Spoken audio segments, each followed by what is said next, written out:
This is Software Engineering Radio, the podcast for professional developers on the web at se-radio.net. SE Radio is brought to you by the IEEE Computer Society and by IEEE Software Magazine. Online at computer.org/software.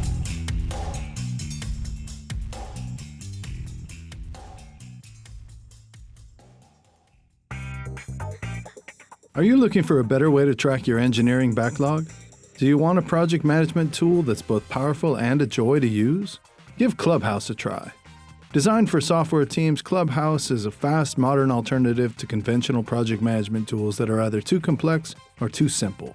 Start your free trial and get 2 extra free months at clubhouse.io/SERadio.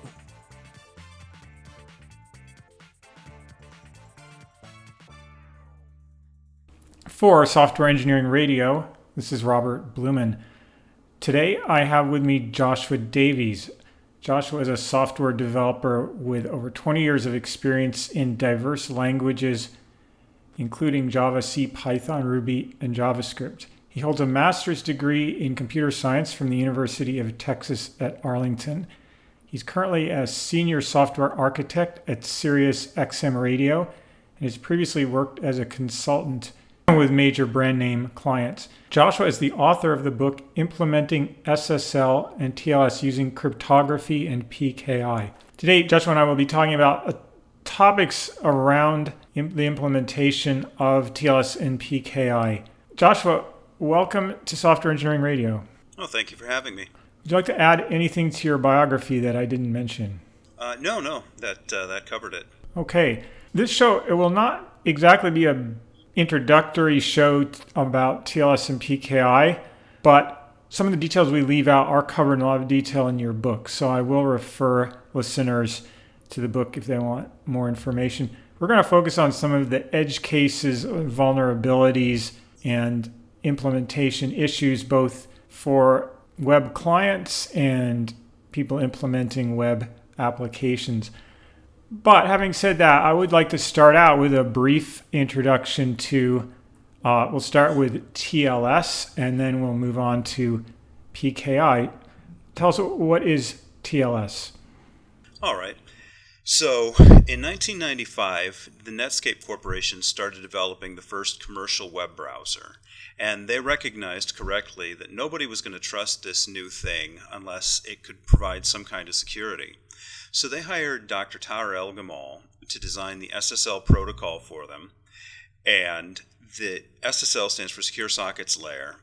And it's a really good implementation of cryptography and the public key infrastructure that we're going to talk a little bit more about, that provides a lot of security under the assumptions that the network is completely hostile, that people are trying to spy on you, that people are intercepting your packets and trying to make modifications. And even in the face of that kind of a hostile network, SSL is designed to stand up and provide privacy and security and integrity to all of your communications. It does a really good job of it. It was 1995 or 96 when SSL version 3 was released by Netscape, and it was part of Netscape Commerce Server and Netscape Navigator, the browser, that kind of morphed into what we now call Firefox. And although they were very open about the protocol, they wanted everybody else to use it, there was some concern at the time about a private company like Netscape managing this protocol that was basically underpinning the entire World Wide Web. So they turned that over to the Internet Engineering Task Force. But one of the first things that the Internet Engineering Task Force, the IETF, it's the same guys who specify TCP and IP and BGP and ARP and everything that makes the Internet run. One of the first things they did was they renamed it from SSL, which stands for Secure Sockets Layer, to TLS, which stands for Transport Layer Security. There wasn't any good reason given for doing that, and it's kind of unfortunate that they did, because the term SSL is still used far more often than TLS. However, proper SSL, which is SSL v3 as specified by Netscape in 1996, has been completely deprecated. You're not using it, nobody's using it. If you're using it, you're in trouble. You're using TLS. But we still call it SSL. The the most popular library for TLS is called OpenSSL. The most popular auditing software for TLS is called Qualys SSL Labs. And I don't think the term SSL is ever going to go away, even though nobody uses SSL anymore. I want to highlight a couple of things you said. By security can mean many different things. By privacy, you mean encryption, and integrity, you mean some sort of hashing or guarantee that the content has not been altered in transit. Is that correct? That's right. Privacy protects you against passive eavesdroppers, anybody who's trying to just look at what you're communicating. Integrity protects you against active attackers who might actually try to modify something that you're sending. It's harder to modify something that's encrypted, but it's not impossible. If an attacker knows certain positions in a ciphertext and other positions he knows where variable data can be inserted, he can take bits and pieces from a non-hashed bit of packet and can insert that somewhere. So SSL TLS, technically, in addition to providing privacy through encryption, also provides integrity through hashing functions. Anytime during this interview that you say SSL where you mean TLS, I'll give you a pass on that. So okay. Don't worry about it. Because everybody else calls it SSL, that's right. Okay, now I want to get a little bit into the type of encryption and the use of asymmetric keys. Can you explain how the encryption gets set up in the TLS handshake? Right. So when we talk about, there's two types of encryption that are used by SSL. There's symmetric encryption and asymmetric or public key encryption. So symmetric encryption is kind of what most of us think of when we think of secret codes. They've been around since there were militaries and spycraft. That a symmetric encryption method is one where you and I want to exchange a private message, so we share a secret. That secret is called a key. And I use that secret to encode my message. You use that secret to decode it. Only you can read it because only you have the key. And that works well if there's a way for us to communicate beforehand and exchange this secret in such a way that nobody else can see it. Okay, so let me just get an example. So I'm going to send you a number, but we meet and agree beforehand that I'm going to add +1 to the number. And you get it, and you just subtract 1. But somebody sees me sending you a 6. They don't know, is that the true number? Did I multiply it by 2 or did I add 7? Because they don't know the key. That's right, and that's a variant of what's called the Caesar cipher that was actually used in military cryptography thousands of years ago. Okay, so proceed. Yeah. So, and the state of cryptography was that you had to meet beforehand and exchange secret keys until about 1977, when a couple of cryptographers named Whitfield Diffie and Martin Hellman came up with the Diffie-Hellman key exchange. And it's actually pretty straightforward, but it's a really interesting way of taking advantage of the distributivity of the modulus operator to exchange a key securely in such a way that you can do it right in front of everybody, and they still can't see what was actually exchanged. And it's actually simple enough that I can go through it here without a whiteboard and visual aids. The idea is that you and I, in front of everybody, we pick two numbers, G and P, right? We agree on those numbers, and anybody can hear us say those numbers. Now, I pick a number X, and I compute G to the X mod P, and I tell you the result. I don't tell you X. You pick another number, Y, and you compute G to the Y mod P. You tell me the result. You don't tell me Y. Then I turn around, I take your result, raise it to my power X mod P, and you take your result, the result that I send you, raise it to your secret number Y to the mod P. And because the exponentiation operator and the modulus operator are both distributive, we're going to end up with the same number. And we can turn around and use that secret number that nobody else can see and nobody else can compute backwards to find as our secret key. It's a brilliant but very simple bit of math that's really saved a lot of complexity in computers' communication. For this to work, then it relies on accurate to say the commutativity of this mathematical operator, that we can both do the same operation in different order and come up with the same thing? Commutativity and distributivity, that's right. Okay, so how does this process fit into the TLS handshake in order to enable us to communicate with encryption? Right. So I'm going to open up my browser and I'm going to go to Amazon.com, and I want to encrypt everything. So the first thing my browser is going to do is it's going to send what's called a client hello message to Amazon, and it's going to say, hey, I know how to do Diffie-Hellman key exchange, or there are other key exchanges like RSA key exchange and elliptic curve Diffie-Hellman key exchange. And I also know how to do symmetric cryptography methods like triple DES or IDEA or Blowfish or Twofish or AES, as well as certain MAC or hashing operations.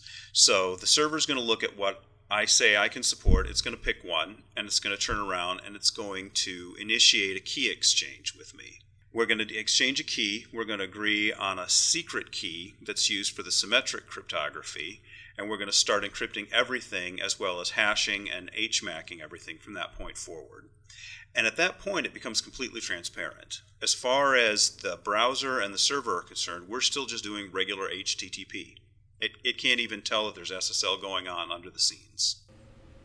Okay, so I'd like to then move into PKI, and then the goal here is we're going to get to HTTPS, which is a way that TLS and PKI work together with HTTP. So let's move on to PKI.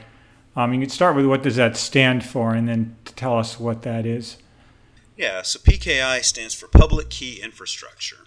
So one of the vulnerabilities of the Diffie-Hellman key exchange and any other key exchange is what's called the man-in-the-middle attack. If I'm only concerned about passive eavesdroppers, Diffie-Hellman is perfect. I can use Diffie-Hellman to do a key exchange, and then I can use that to encrypt data. But if somebody can get in the middle, it's called a man in the middle, but I've also heard it called a monster in the middle. I don't know if that's politically correct or if that's just a way of telling you how bad it is.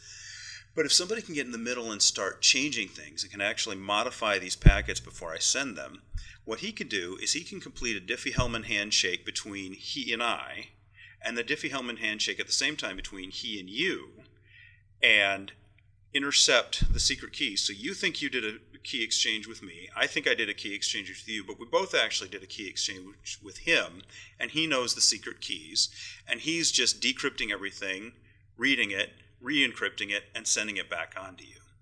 So the way you can guard against that is a digital signature. At the end of the whole handshake process, I want to say, okay, what I sent you was blah, blah, blah, blah, blah. And it's signed this way to prove that I really sent it. So a digital signature algorithm is kind of like an inverted key agreement. DSA, which stands for Digital Signature Algorithm, the government came up with that one, is a standard signature algorithm. RSA is also used to do digital signatures. And the idea is kind of similar to a Diffie-Hellman key exchange in that there are two numbers called a public key and a private key that are related mathematically such that I can perform an operation with the private key and a message that you, given the public key, can verify that only I came up with because only I have access to the private key. So, okay, great, it works well. So I tell you what my public key was, then we do a key exchange, and then I use my private key to sign the whole key exchange and say, okay, check the public key and make sure that this was really me. The only problem is now, how do you know that public key really came from me and not the man in the middle, right? We've just moved the goalposts. Right, and I see this, it's a theme of looking into this entire field is you have this thing that somehow we need to know or establish, and you can't definitively establish that because the man-in-the-middle problem. So then you kick it one layer down. You say, well, there's this other system which will tell us that. And that just moves the vulnerability one layer up or downstream. It does. And the solution is actually, like you said, turtles all the way down. It's that when I send you my public key has also been signed by yet another public key that you already trust. And that public key is called a certificate authority. And that certificate authority is built into your browser. And that has to be set up ahead of time. But that's better than everybody who wants to communicate, setting up a pre-established trust relationship ahead of time. Then, I can trust just a handful of certificate authorities that hopefully I have a lot of confidence in to really essentially vouch for people when they say, hey, I'm Josh Davies and my private key is 12345. The certificate authority says yes. His public key is really 12345. You can trust that anybody who can prove ownership of the private key associated with that public key is really Josh Davies. We will be talking quite a lot about certificate authorities, but before we get to that, I think it would be good to talk about what is a certificate, in particular the X509 standard. Yeah. So I've been talking about public keys and identities kind of as an amorphous blob, but when a public key is exchanged, it's exchanged wrapped up in an X509 certificate. The PKI, public key infrastructure, when you talk about PKI, you're really talking about X509 certificates and the keys that they wrap. And those have been around since 1989, since long before even browsers, really. This idea had been floating around for quite a while. So X509 is just a standard for representing a subject, for example, Josh Davies or Robert Blumen, and the private key that's associated with them, along with the signature of the certificate authority that vouches for the validity of this certificate, along with some other things like a serial number so that you can tell one certificate from another, and a validity period. So I can say this is my public key until 2021, but don't trust it after that. So what you've established is you could provide a certificate, and that certificate was signed by someone that I trust, and in the location bar of my browser, it says Amazon.com. How exactly do I know that certificate that we're using in this conversation is the Amazon.com certificate? Right. So the public key infrastructure, the X509, X500 directory that was developed in the late 80s, was really designed for people to identify human beings, subjects. So you'll see things like country and location and organization and organization unit, as well as a subject name. So if you want to repurpose that general concept to something like a browser, what is Amazon.com? It's www.amazon.com. So what I really have, or what we want is a certificate that says that www.amazon.com is associated with this public key. Check to see if they have the private key associated with that public key, and check to see if that association of that public key to that domain name was actually signed by a trusted certificate authority. There is a field somewhere in the X509 certificate. In this case, it would say www.amazon.com is the value of that field, and that better match the location that that better match the DNS name that I think I'm communicating with. That's right. It has to match exactly what you typed into your browser bar. It used to be that was put into the common name field of the X509 certificate. It's become more common to use an extension field called DC, which stands for Domain Name Component, where they actually pass in, they give you DC equals www, DC equals Amazon, DC equals com. I don't know that there's any particular benefit in doing it that way, but certificates have shifted from using the common name, which is supposed to identify a person, to an actual domain component, which identifies an actual domain. But yes, if you connect to www.amazon.com and you get a certificate with a common name or a DC of www.google.com, your browser will close the connection immediately. I think at this point we have all the pieces, and we could proceed to the question What is the difference between HTTP and HTTPS? Yeah, well, really the difference is just the existence of SSL. Plain old HTTP, the browser establishes TCP connection. Once the TCP connection does its three-way handshake, and the first thing it's going to do is it's going to send, say, get space / index.html space http/1.1, followed by some headers, and CRLF to terminate the request, and it's going to expect a response. So HTTPS does the TCP handshake, then it does an SSL handshake, and then, using the encrypted layer, sends get space / index.html space http/1.1. Now, so the server that accepts the connection has to have some way of knowing that you're going to turn around and do an SSL handshake versus sending unencrypted HTTP. And the way most browsers do that, or really the way everybody does that, is they listen on two different ports. Port 80 for unencrypted HTTP and port 443 for SSL. So if I connect to port 443, the server expects the next byte to be an SSL client hello byte. There's another optional piece of this which I find kind of interesting called server name indication. Can you talk about that? Yeah. So it was very popular in the 90s when it cost a lot to host a website. And I suppose there's still a lot of people doing it, to do virtual hosting, right? Where you had one IP address that corresponded to multiple hosts. So I could connect to IP address 1.2.3.4, for example, and say, okay, get me robertsshoes.com. And the virtual host was responsible for checking to see, okay, I got to go to this directory for robertsshoes.com and this directory for joshshats.com.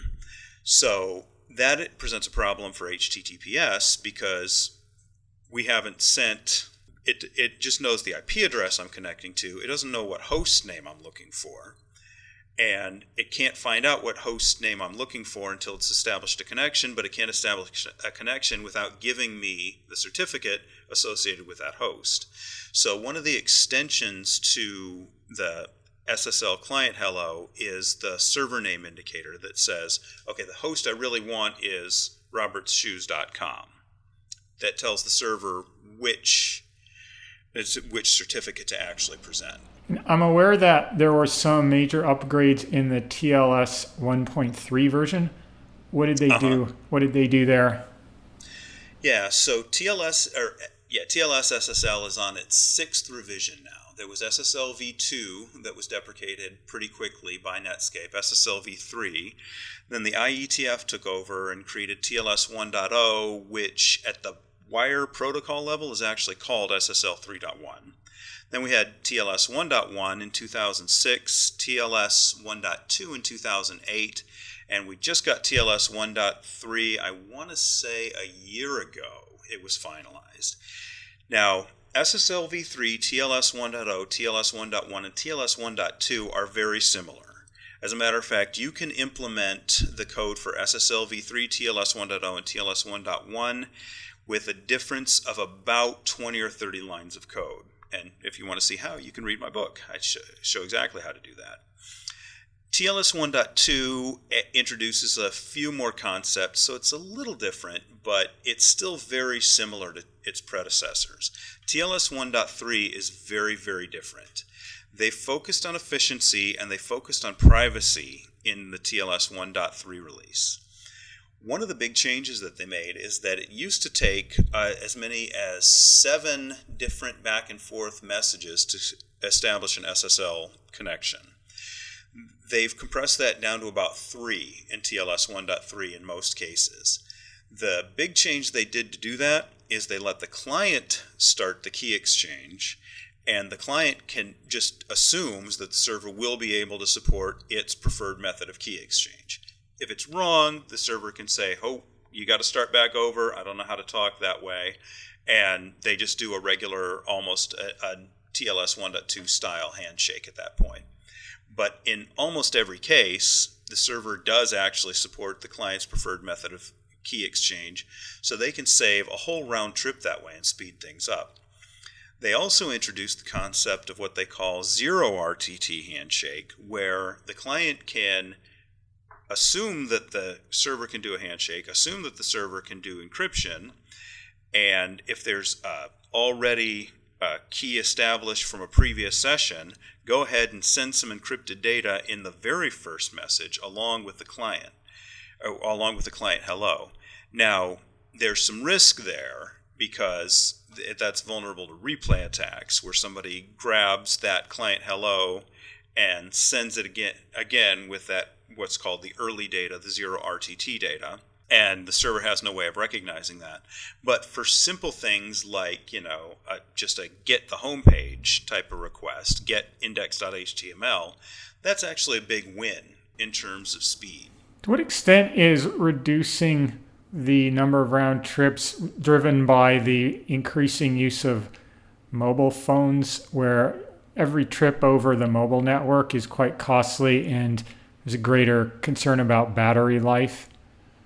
Yeah, that was a driver, as well as, most sites, you get big sites like SiriusXM where I work, or Amazon or Google or Travelocity where I used to work. They have these huge server farms. They don't just have one computer serving web requests. They have, hundreds and hundreds of machines serving requests. So what they have to do in order for all of those servers to look to the outside world like a single server, they have to have a load balancer. And in order to have a load balancer that speaks SSL, they have to terminate SSL, essentially do the decryption at the load balancer, and then send that request on to the box that's actually responsible for doing the response. So when you have a load balancer that's getting millions and millions and millions of requests, and in milliseconds, it really start to add up. I want to move on now. I think we've covered the foundations, and we're going to be talking more about vulnerabilities. Most or all of the vulnerabilities that I encountered researching this have to do with the man in the middle, which you defined. Could we go more into what is some of the damage that could be caused by man in the middle attacks? And if you're aware of any instances that have been known to the public, because I understand a lot of attacks are never disclosed.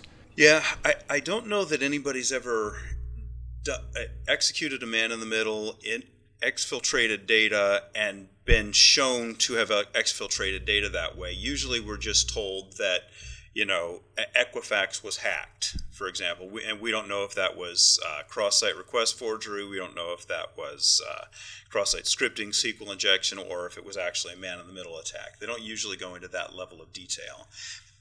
But if somebody can insert themselves in between you and the server that you're talking to, they can not only read and see everything that's passed back and forth, including your credit card numbers. They can also modify data. They can change the data to say anything they want it to say, which could be catastrophic. One type of value gained by the attacker might be they could observe credit card numbers, or maybe they could observe credentials going by and use that for a subsequent attack where they then break in and start to do other types of damage or exfiltration. That's right. If they can man in the middle themselves between the site administrator and the website, they can get the site administrator's password and then take over the entire site legitimate. I want to move on now. We are going to spend some time talking about certificate authorities. You earlier said the certificate authority is an entity which I trust to be the final signator of this chain of certificates. And that the reason I trust them is that they're built into the operating system or the browser. What is a CA exactly? Technically speaking, a certificate authority from the perspective of your browser is just a certificate. It's a self-signed certificate. So remember, a certificate is an association between a subject or a common name and a public key. So that certificate has to be signed by a trusted authority. So, okay, well now we've got this recursive loop where everything has to be signed. At the top level, you can actually sign a certificate using the public key that's in the certificate. Of course, that's silly unless you have some reason to already trust it. So as far as your browser is concerned, a certificate authority is just a self-signed, top-level certificate that's already built into its trust store, whether that trust store is part of the browser or whether that trust store is part of the operating system. Now, from yours and my perspective as web browsers or potentially web server administrators, a certificate authority is an organization that's probably going to charge me money to sign my certificate request associating my domain name with the public key that I tell them is my public key. And who are some of the well-known certificate authorities in the U.S.? VeriSign is a big one. Thought is a big one. I have trouble keeping up with who's buying who. I think VeriSign was bought by Symantec a while back. GoDaddy is a big certificate authority in its own right. It also has hosting. And Let's Encrypt is a big certificate authority that actually issues free certificates. And we're talking, how much money are we talking to buy a certificate for a domain? It's usually a few $100s. There's a concept of what's called extended validation, where the certificate authority can do a real vetting to really, really, really check that you are who you say you are, and it costs a little bit more. But as it turns out, the only benefit to paying for an extended validation is that your browser bar turns green. Most users don't care if the browser bar turns green, so most people don't care about getting extended validation certificates. We're going to talk a bit more about validation later. I want to stay on the CAs for now. So the trust store it's on a computer. It's a folder, or maybe it could be a database containing root certificates. Right. And if I looked on my Mac or Windows machine, how many root certificates would I find? Well, I have my Mac open right now. I have 177 root certificates, all of which can sign any website in the world. Great. How does the certificate authority protect its own private keys? Well, that's going to vary from one certificate authority to the next. Some of them have not always done a good job of doing that. Comodo had a leak where their private keys were compromised and some certificates were issued invalidly. It's all operational and it's all policy, because a lot of people have to be able to use this private key, because the private key is really, that's the security, right? If the private key is leaked, the certificate authority is compromised. If the private key is safe, then the certificate authority can be trusted. But a lot of people have to be able to access that private key because that they're in the business of generating signatures using it. So it's going to be a lot of internal policies and procedures to make sure that only people who are trusted have access to the machine or machines that have access to that key. And unfortunately, that's a fairly opaque process. Certificate authorities are not very open about how they do that. Now, what are the steps? I start Robert's certificate authority. I'm going to print money here. I'm going to charge people $500 to just sign their certificate signing request. And how do I get the browsers or operating system vendors to include my root certificate in their releases? Well, Microsoft and Apple both have online forms that you can go fill out and just cut and paste a public key and ask to be considered as a top-level certificate authority in the operating system. Now, what sort of validations they do on you, that's internal, that's opaque, and they're not very open about that for good reason. So we don't really know what these different certificate authorities did to get included in the root certificate store for the operating system, but some of them have not been good players. So we know that the vetting process is not foolproof. There's another podcast I listen to called Security Now. There's a point they constantly hammering on this point that these certificate authorities, if you look at them on a Windows machine. There are the well-known vendors from the United States like GoDaddy and other ones you mentioned, and you'll see them from many different countries. The point being, I live in America, and I'm not saying that you can trust anything and everything going on here, but at least I think I understand enough about how things work. I could make a decision about, do I trust this or that? But then if you talk about a certificate from a CA in country X, Y, or Z, where I don't know anything about the legal or regulatory environment in that country or the business practices, should I even trust that root CA? Or like how you're giving users, most users don't even know what a trust store is, and you're asking them to trust certificate authorities from countries where they may know nothing about. How much safer does that really make us? When in some cases, the certificate authority is run by the government itself. The government of Turkey had a certificate authority that was found generating invalid certificates for Google.com. That certificate authority is no longer bundled in most operating systems. Now, if you're really paranoid, or if you have reason to be really paranoid, one thing that might make you feel a little better is you can always check. You can click the lock icon in your browser, and it's incapable of lying about what certificate authority actually signed this certificate, this SSL connection. So if you have a handful that you trust, some of the big players like, VeriSign is pretty trustworthy, DigiCert is pretty trustworthy, Comodo is, maybe mostly trustworthy. Then you can check. And if you're really, really concerned, you can always go in and delete any or most of these certificate authorities, because the reality is you're not going to come across certificates signed by a lot of these. I'm looking at my trusted roots in my Mac, and there's one called Chamber of Commerce root that originates from the EU somewhere. I really don't think I've ever connected to a website that was signed by that certificate authority. So let's say that country that Chamber of Commerce was from, I'll just pick some random EU country, say Croatia, that if you lived in Croatia, you might be visiting a lot of Croatian websites that were using that because it's a local provider. And you might find your browser didn't work too well if you deleted it.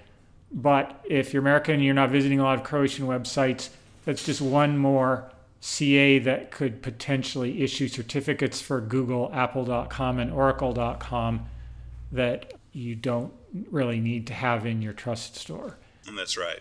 I think the average web user doesn't really need to be that paranoid, but definitely when I see something that doesn't look right to me, one of the first things I look at is, hey, who signed this certificate?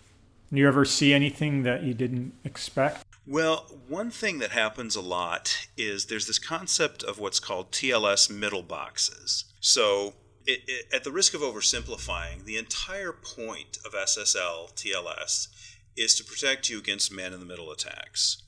Well, some corporate users, some corporate administrators say, well, we want to do antivirus checking before anybody downloads anything onto our network. We want to make sure that, nobody's out, looking at porn or surfing YouTube while they're supposed to be working. So we have to be able to inspect traffic and see what they're doing. So they install a middle box, which is a man-in-the-middle attack. And what that man-in-the-middle attack does is the company administrator goes through, it installs the root certificate associated with this middle box on your browser so that it's implicitly trusted. Then that middle box is going to go through, every time you make a request, it's going to generate falsified certificate on the fly that your browser will trust and won't warn you about, so you won't see anything pop up, and decrypt your communications, check to see if it's allowed, and then re-encrypt it and send it back on. Well, there have been numerous instances of these middle boxes not establishing good security practices. For example, one of them left the private key that was associated with their certificate that was creating these certificates on the fly unencrypted in a file that anybody could see. which means that not just the company administrators could turn around and generate certificates for any site and decrypt anybody's communications, but anybody who happened to know where that was could do the same thing. As a software engineer, chances are you've crossed paths with MongoDB at some point, whether you're building an app for millions of users or just figuring out a side hustle. As the most popular non-relational database, MongoDB is intuitive and incredibly easy for development teams to use.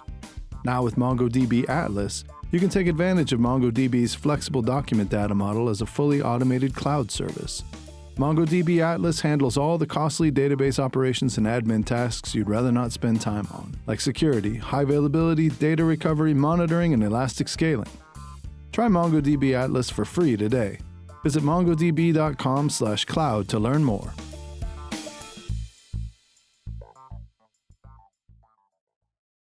We've been talking about corporate man-in-the-middle boxes. A story broke just recently on Security Now 724 about the country of Kazakhstan.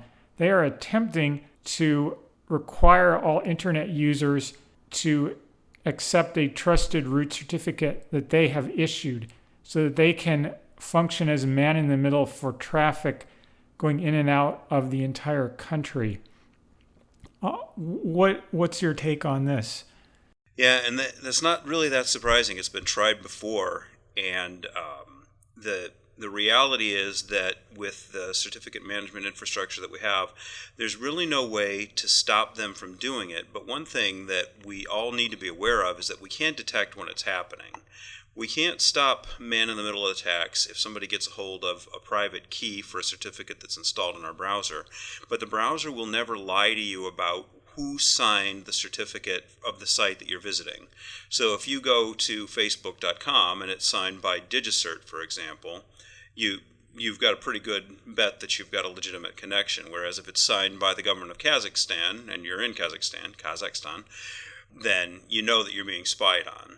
Another way that this may be blocked or run into problems is the browser manufacturers don't like it. There's a lot of discussion by the browser authors about considering this certificate to be a rogue certificate and blocking it in the browser code.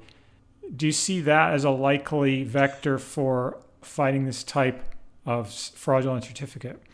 I've seen similar proposals discussed. There have been some Chinese certificate authorities that have been found to be untrustworthy in various instances. It'll be interesting to see if Firefox, for example, it goes ahead with this, if Chrome follows in their footsteps, and Opera, and who knows, even Internet Explorer. But even if they do, that's kind of a game of whack-a-mole. Then the Kazakhstan government can just issue a new one and require everybody to install that one. So the Certificate Transparency Initiative that we talked about earlier is a good step in the right direction to protect against that. But unfortunately, it's just not as widespread as it needs to be just yet. What you're really talking about is detecting it when it's happened. And right. If the rogue actor was some kind of ISP that was hoping no one would notice and they got caught, and it's like, okay, you got us, we'll stop, versus a country where they're saying, yeah, we're doing it, yeah, what are you going to do about it? Right, and it's not clear at all what the penalty for just refusing to install the certificate is, because it's clear that that could be detected. They'll easily be able to tell. I think they're just a man-in-the-middle attacking connections to specific Google endpoints and Facebook and I think Twitter. But even if somebody is savvy enough to know to uninstall the certificate or not install it in the first place, they'll immediately be able to detect from the traffic that they didn't have the certificate in place, and they'll know your IP address of the person who's doing it. And it's not clear if there's any legal penalty for doing that. Well, the penalty is you cannot access the internet without that certificate. They can block your traffic. An ISP could definitely do that. They could just drop the connection right there. One more counter move that was discussed was, well, what if Kazakhstan creates their own web browser which accepts their certificate? Maybe they fork Firefox. They would have to create a lot of versions of it for all the platforms people run. Is that a feasible counter move? I think they could do it. I think they would find that hard to maintain over time. I think they could very quickly fork a version of Firefox that worked on all the popular platforms as they sit today, but they would find that they would need a very dedicated team of software developers to keep that running just 6 months from now. I'm also recalling now there are attacks that involved some type of malware installing a root certificate on the machine and then working in collaboration with man-in-the-middle server somewhere that now can issue certificates for anything it wants. That's right. It's unfortunate that a software installation, installing a certificate, is part of standard software installation. One nice thing about using Linux is they can't do that. I want to move on a little bit now and still talking about CAs, but talk about what is the process.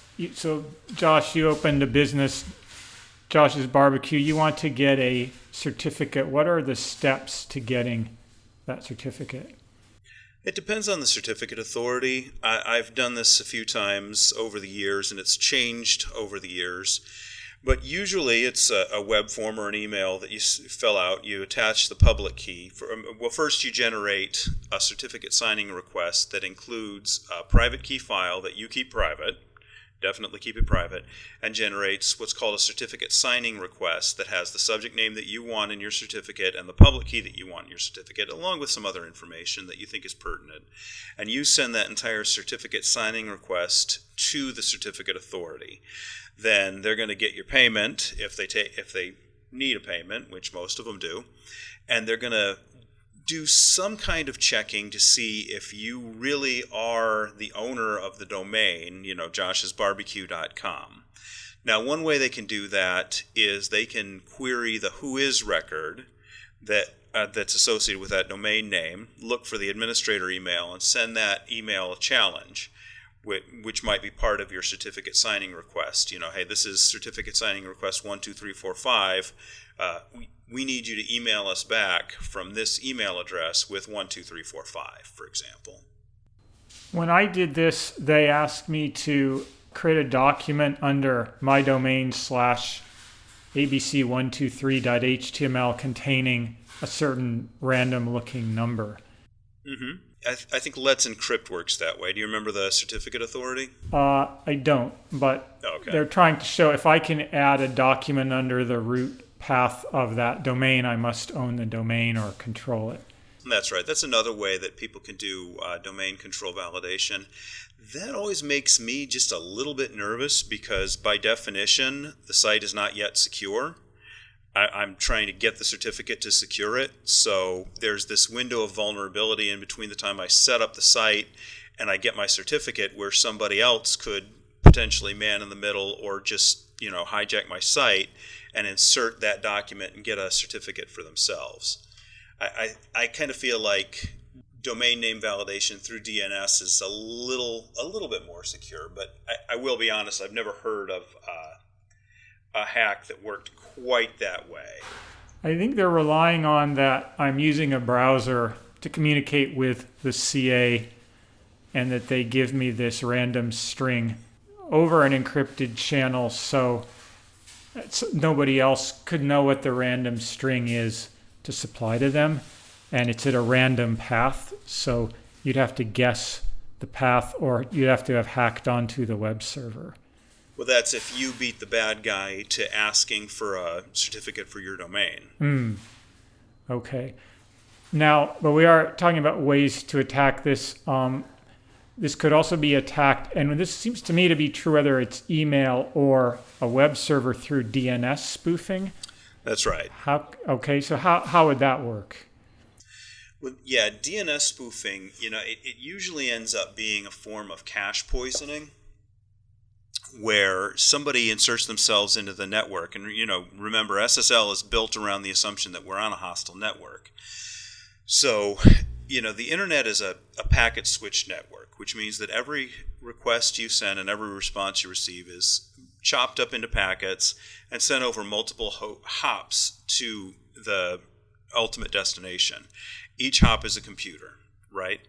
So, I want to connect to Amazon.com. Well, I don't have a wire from my computer to Amazon.com. I have a Wi-Fi connection to a router in my house that's connected to a wire that's ultimately connected to, a router at Verizon. Then that router at Verizon looks, okay, he wants to get to Amazon.com. I'm not connected to Amazon.com, but I am connected to Cox Communications that's closer to Amazon.com. So all of these routers are constantly exchanging information, telling each other, okay, I'm really close to Amazon.com. Hey, I'm the next hop for Google.com. If you've got Google.com, send it to me, right? So a cache poisoning attack it happens when somebody, essentially a malicious actor, lies and says, oh, hey, I'm right next to Amazon.com. I'm one hop away from Amazon.com. Send me all the Amazon.com traffic. Now, they're lying, but the routers don't really have any way to know about that. So the routers suddenly start trusting this malicious router and sending traffic to it for Amazon.com. It intercepts the traffic, modifies it if it's not using SSL, and then sends it on over the real route to Amazon.com. Now, the people who are responsible for the internet backbone are really good about staying on top of this, but it does still happen sometimes. Now, you and I, as home users, we can't do this. If I start sending DNS advertisements over my cable modem, that's going to set off all kinds of alarm bells back at my ISP. Don't ask me how I know. But people with more access to the internet backbone can pull off these kinds of attacks. They'll be caught, but they might be able to do their damage before they're caught. It's very similar to DNS spoofing would be the BGP hijacking. That's right. And I'll link to, there's a paper about that that I'll link to, and how would that work?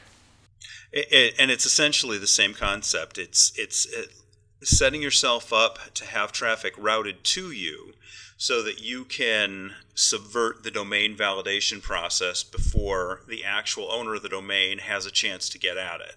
So in this case, I don't even have to beat you to it. I can insert myself while you're trying to do your domain validation and trick you into thinking that you did a domain validation, whereas I did it myself, because I'm intercepting all the packets that come to you, again, because we haven't set up security yet. A lot of these issues center around this point, which you mentioned a couple of times, that once CA is trusted, that there isn't really anything that prevents them from issuing a certificate for anyone, any bank or e-commerce site, that the trust is maybe too granular. That is true. And it would be nice if there was a way to associate certain certificate authorities to certain domains. As a matter of fact, Google kicked off an initiative to do exactly that with public key pinning. So the first time I connect, say, to Google.com, I think Google.com is signed by DigiCert. I could be wrong. So the first time my browser connects to Google.com, it says, okay, this was signed by DigiCert. Next time I connect, I'm going to make sure that this certificate is signed by DigiCert. That way, if somebody has obtained a fraudulent certificate, my browser will disconnect immediately, recognizing that the certificate was fraudulent. It was a good idea. In practice, what they found was that there were a lot of instances where certificate authorities actually had reasons to migrate from, for example, from RSA 1024-bit to 2048-bit, so they had to reissue their own certificates. But public key pinning would then not trust the new root certificate. So what ended up happening was some people that were using public key pinning ended up losing access to their own domains in a way that they could not easily recover from. So unfortunately, public key pinning is probably not going to be the solution to that problem. I know there's another initiative which was designed as a successor to public key pinning called certificate transparency. Can you describe how that worked? Yeah, the Certificate Transparency Initiative is interesting. It's essentially a global ledger for every certificate that's ever issued. It uses a blockchain, sort of like Bitcoin for certificates. And when a new certificate is added to it, the old issuer of the certificate is hashed into the ledger so that the certificate authorities themselves can keep track of, hey, I know I issued a certificate for Google.com. I shouldn't see any more certificates for Google.com. And it allows that to be caught really quickly. As a matter of fact, Facebook found multiple instances of FB.com certificates that should not have been issued. I could subscribe or participate in this blockchain, and so it said if I'm Google or Facebook, whenever CA issues a certificate within whatever amount of time it takes for the blockchain to converge, you would see it on this blockchain, and then you, at least within a short time, you can detect that something has gone wrong. You didn't prevent it, but you detect it quickly. Yeah, and hopefully you detected it fast enough before the damage can be done. Because once a fraudulent certificate is obtained, it takes a little while to fish users into it in the first place. So, like everything else with where the public key infrastructure is involved, it's not perfect, but it's what we have.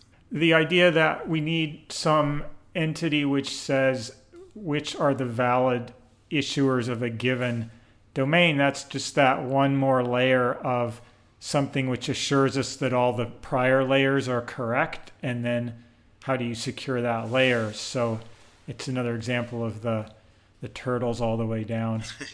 It is, but as long as it starts off right, it stays right. Okay, now a related topic is the revocation of certificates. What are some of the use cases where you would need to revoke a certificate?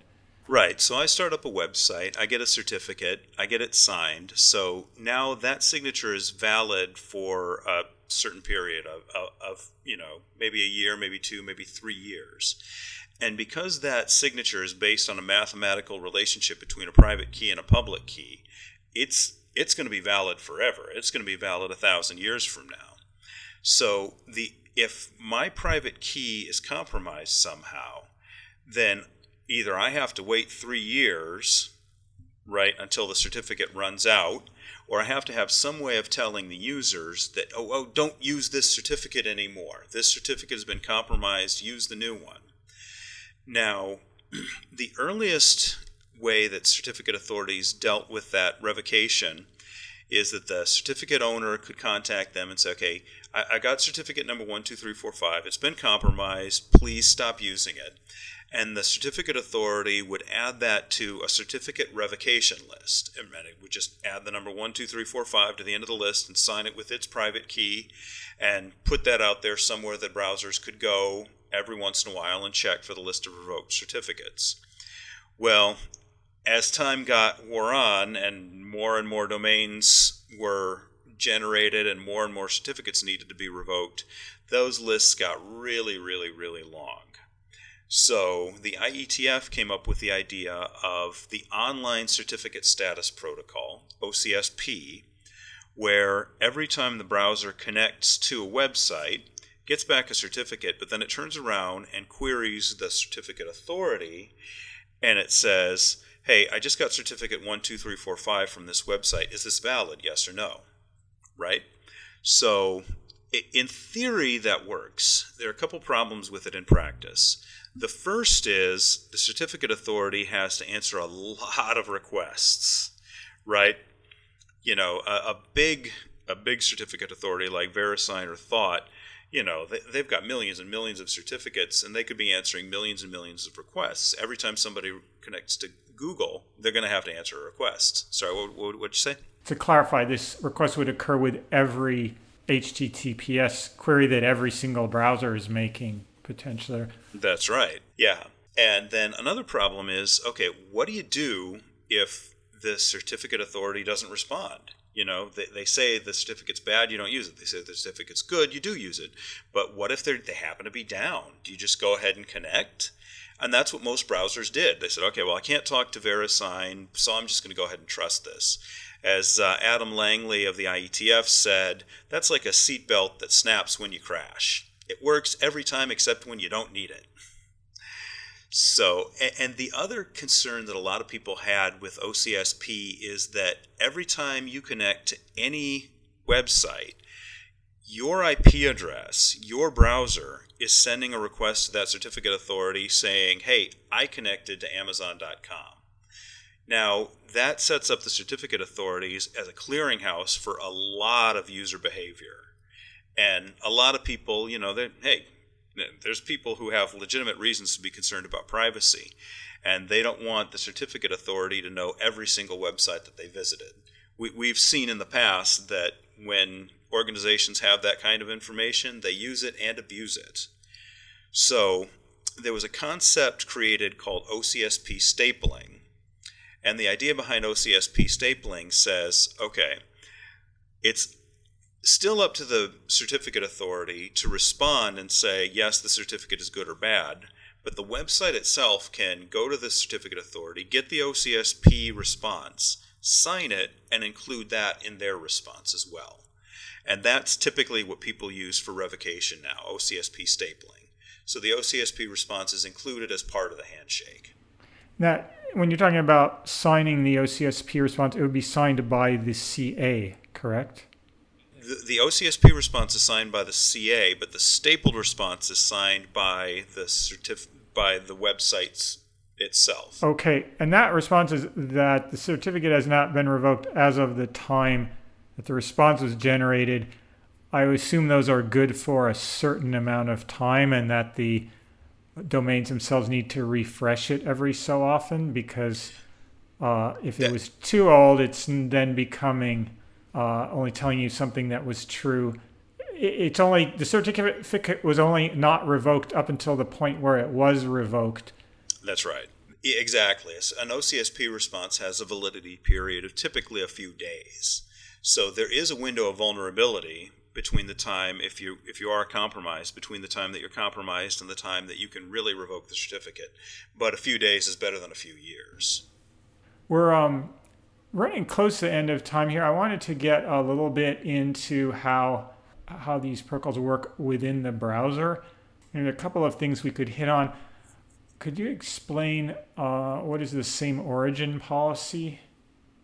Yeah, so when JavaScript became a big thing in browsers, one security consideration in JavaScript is that JavaScript is not allowed to make an external web call out to any domain except the domain that it was originally downloaded from.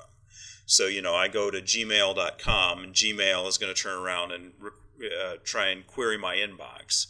So that request has to go back to gmail.com. That's the same origin policy in JavaScript. That prevents a bad page from downloading JavaScript that turns right around and queries your Gmail and sends your email responses back to the malicious site. And I wanted to use that to lead up to something called HTTP strict transport security. So what problem does that solve, and how does that work? Yeah, with strict transport security, HSTS really is about making sure that everything on the page, if anything is a SSL, then everything is SSL, right? So the way a web request works, I go get, index.html, and it defines a framework for a page, but it has links to things like images and JavaScript and CSS that are subsequently fetched by other HTTP requests.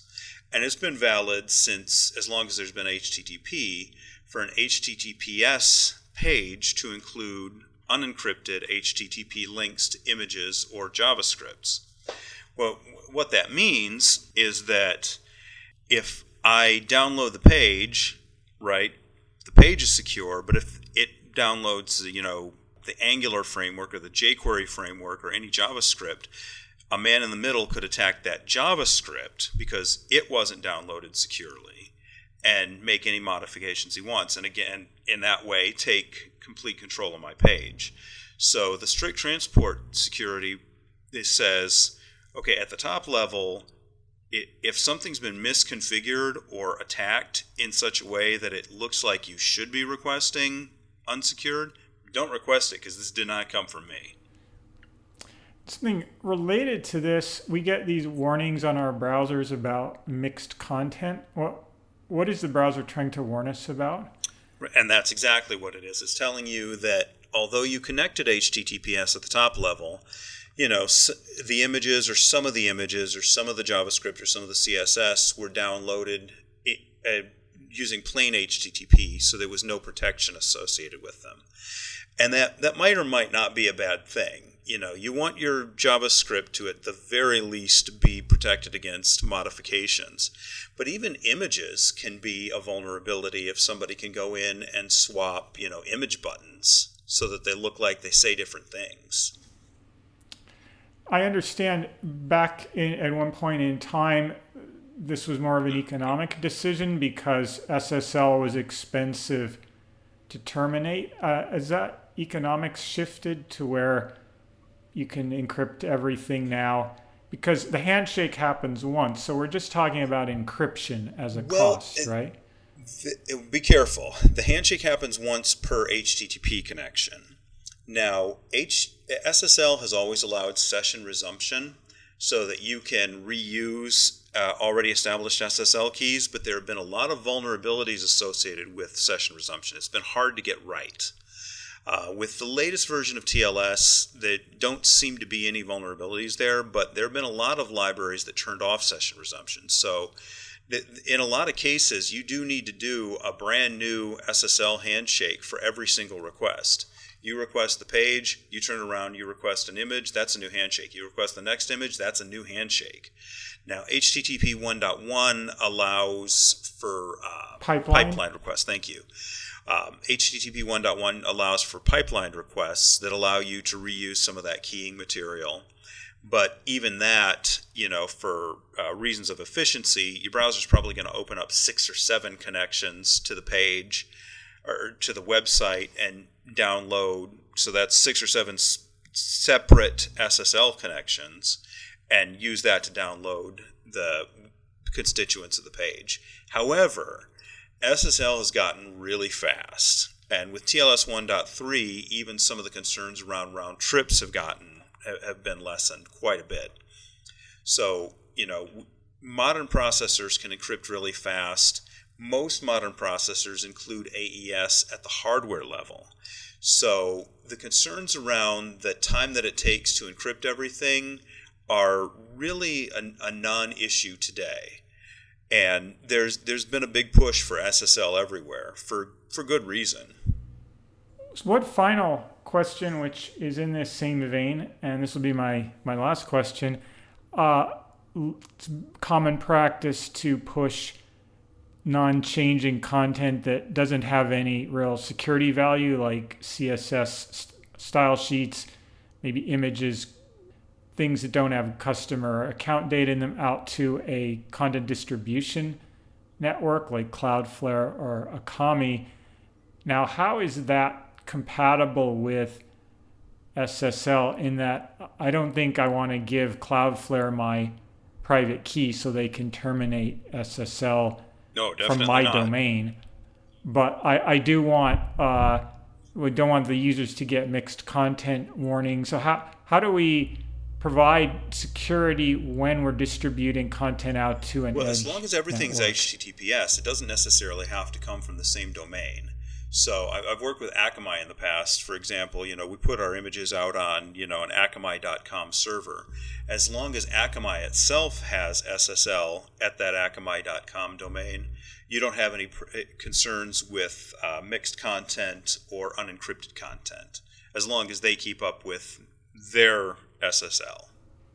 So that was going to be my last question, but I'm going to try to fit this one more in. What are some of the developer tools, or at least one example of a tooling for developers for debugging or working with the TLS issues? One that I use all the time is the OpenSSL toolkit. So if you have OpenSSL installed on your computer, if you have OS X or Linux, you almost definitely have OpenSSL installed. There's a command line tool called OpenSSL that has a lot of subcommands, like you can do key generation, you can do encryption, decryption, you can generate signatures, and you can use this really, really useful tool called s_client that actually establishes an SSL connection but tells you everything it's doing along the way and lets you look into the bits and bytes of that connection to debug and see what's going on.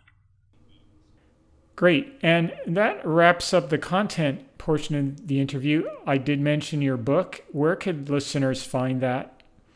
It's on Amazon.com. You can also go to the publisher's website at Wiley.com, or you can visit my blog at commandlinefanatic.com.